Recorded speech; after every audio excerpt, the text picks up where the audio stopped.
Hello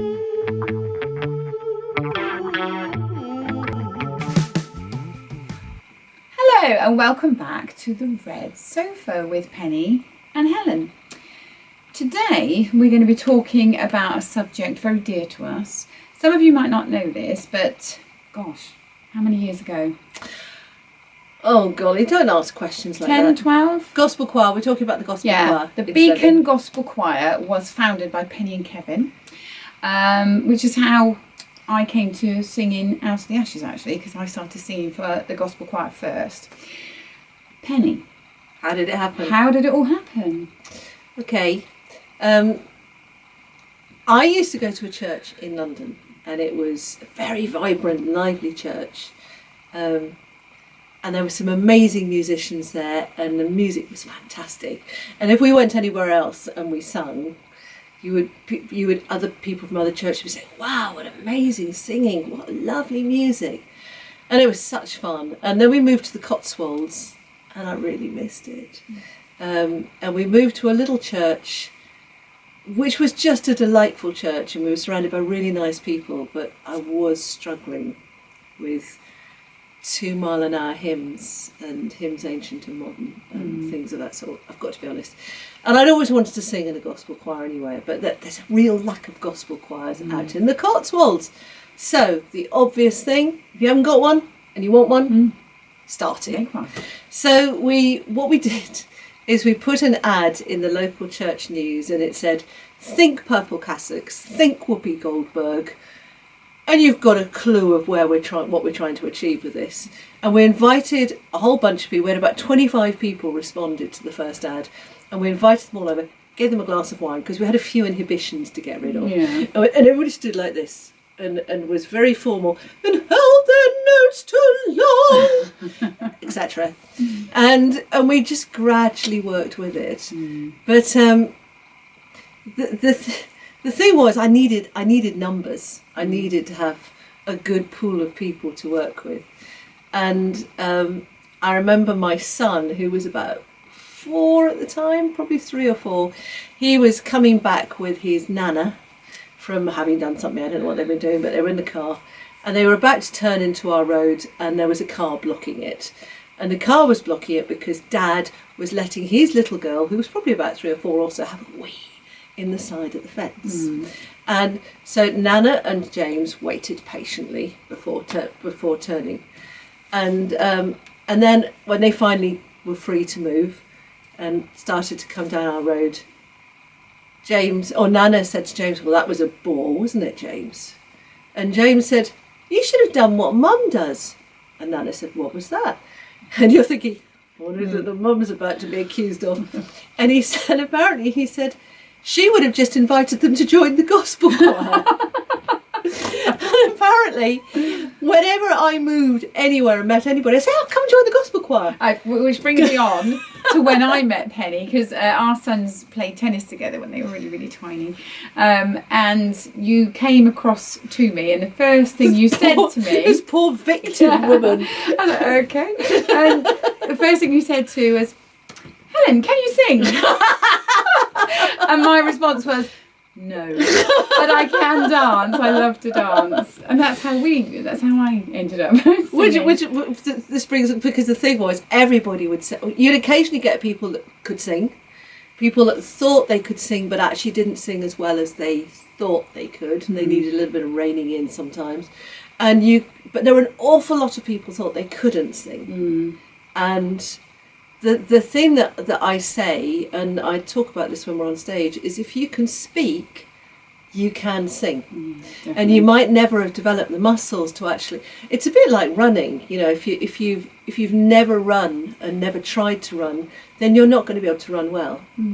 And the thing about singing is we spend so much of our lives, we're English, let's face it, or British, being told that the greatest form of humour is to say, "Don't give up your day job." Yeah. You know, did somebody open the door? I just heard the door squeak. Oh, it was you singing. And actually, you know, okay, maybe it's hilarious at times, but actually it hurts. And it stops a lot of people from achieving what they could achieve. Yeah, definitely. And so occasionally I meet somebody in church or somewhere else that says, no, I really can't sing. And I say, okay, who's told you can't sing? And they start talking about school choirs and teachers that say stuff that teachers should not say.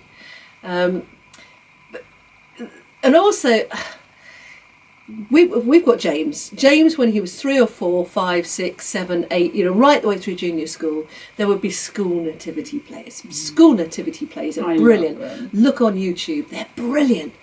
And the thing is, there is always at least one child in the back row singing Away in a Manger or Silent Night on a completely different key to anybody else, normally one note, and that note doesn't crop up anywhere in the song. And really loudly. Really loud, and absolutely, and everybody loves it. And I remember one of the radio presenters on Radio 2 had a child on a recording, and she would play this regularly because it's just such a delight. Oh, it's lovely. But the thing is, that child's parents will say, well, singing's not your skill, sweetheart. You've got other talents.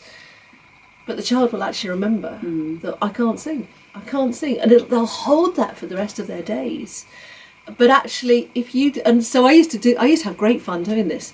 With James's junior school, I would actually be able to access those children and say, right, I want you to imagine you're in the doctor. And I want you to imagine he's looking down your throat and he's saying, say, ah. And I said, so, oh, wait, it's like, sing ah to me. And they go, ah.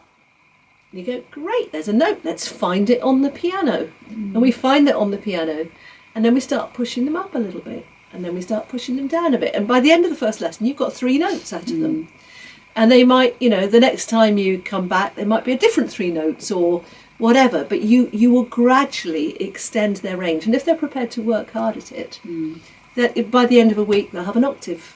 It's really quick to get but it. also it is so good at that self-esteem building, that confidence building, because I run a gospel choir at school too, and they'll sort of start off creeping in and just sitting at the back and just mouthing the words, and then by a couple of terms you're sort of fighting them off because they're all trying to do solos. And it's so good for their confidence. Yeah. I love it. And it's actually the same because we get people joining the choir.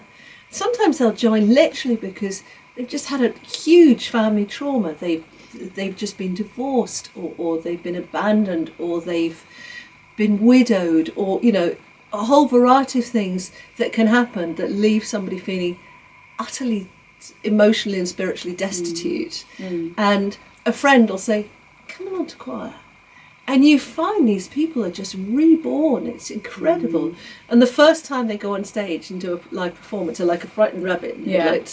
Back row, frightened rabbits, don't move. Yeah. And then by the time they've done a couple of performances, it's just a completely different character. Yeah. Just huge. They stand about 6 metres from the microphone, don't they? I'm not going near that microphone. Don't give me a microphone. They're going to look at it as though it's a weapon, don't they? That's going to explode if I go near that. But we meet once a month, that's all. We sort of practice at home ourselves, and then we come together once a month, and I call it my therapy, because you just feel so good when it's finished. You feel so uplifted, and it's such a lovely group of people. They're all so lovely and supportive.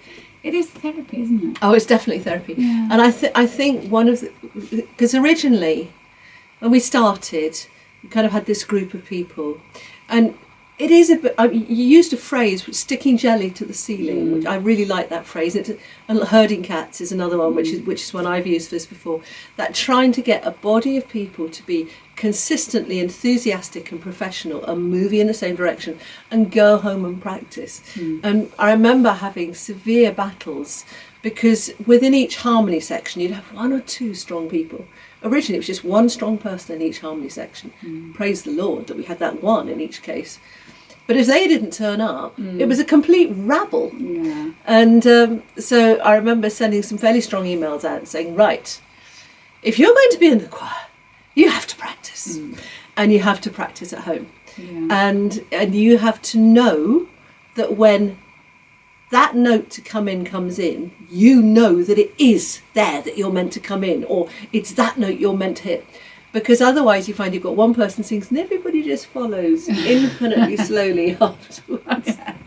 Yes. So it is a whole battle. But it's worth it. The practice is definitely worth it. So we would love to hear those stories that have convinced you that you can't sing, if you just feed back to us, because there will be loads, and I promise you though, you can, and it's fun.